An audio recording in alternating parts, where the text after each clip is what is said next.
Hello everyone, আজকে আমি একটা উইকেন্ডের ব্লগ আপনাদের শেয়ার করব। ছুটির দিনে নর্মালি প্রতি উইকেন্ডেই আমাদের বের হওয়া হয়, কিন্তু এই উইকেন্ডেতে ভাবলাম বিকেলে একটু নাস্তা বানিয়ে শ্বশুরবাড়িতে পাঠাই।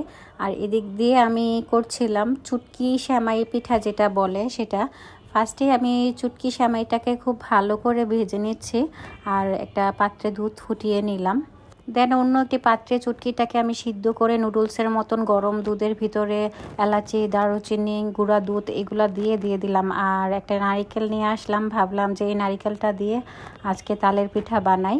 আর অনেকগুলো আজকে তালের পিঠা বানাবো, তাই একটা নারিকেল নিলাম। আর আমি যখনই কিছু করি না কেন, আমার দুইটা মেয়েও এখান দিয়ে চলে আসে, দুইজনই আমার কাছে কাছে থাকে। যতক্ষণ পর্যন্ত আমি রান্না করি ওরা আমার কাছাকাছি খেলাধুলা করে, ওই জিনিসটা আমি খুবই এনজয় করি। তাই আমার রান্না করতেও বোর লাগে না, ওদের সাথে দুষ্টুমি করতে করতেই আমি রান্না করে ফেলি। আর এদিক দিয়ে অলরেডি আমি তালের রসের মধ্যে এখানে নারিকেল কোড়া দিয়ে দিয়েছি, সাথে চিনি দিয়ে দিয়েছি আর সামান্য একটু গুঁড়ো দুধও দিয়ে দিয়েছি।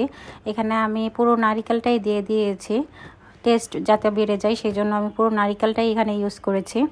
আর এদিক দিয়ে আমি কিছু পিঠা বানাবো, মাংস পুলি পিঠা। এই পিঠাটা আমার ননদ খেতে খুবই পছন্দ করে, কিন্তু আজকে দেখলাম চাউলের গুঁড়ি বেশি নাই, তাই চাউলের গুঁড়ির সাথে আমার ময়দাও মিক্স করতে হয়েছে। কিন্তু টেস্ট কিন্তু মজাই লাগে আমার কাছে, একটু সফট হলে কিন্তু বাচ্চারাও খেতে পছন্দ করে।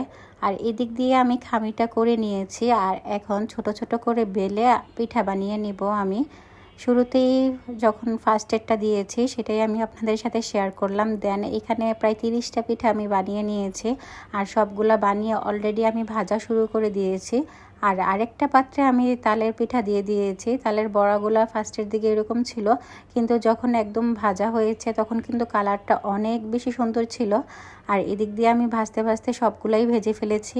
আর যখন ভাজতেছিলাম তখন এগুলার কালার খুবই সুন্দর ছিল, এগুলো গরম গরম খেতে কিন্তু খুবই মজা। আর সবগুলা পিঠা আমি টেবিলে সার্ভ করে দিয়েছি।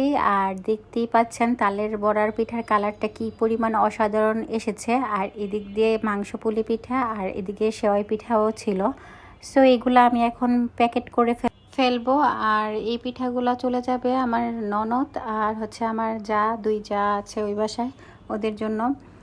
সো আজকের ব্লগটা এই পর্যন্তই। আর সামনে যেহেতু শীতকাল আসতেছে, শীতের সিজনে আমি অনেক রকমের পিঠা বানাবো, তখন ইনশাল্লাহ রেসিপি সহকারে শেয়ার করব। সো আজকের ব্লগটা এই পর্যন্তই। So thanks for watching.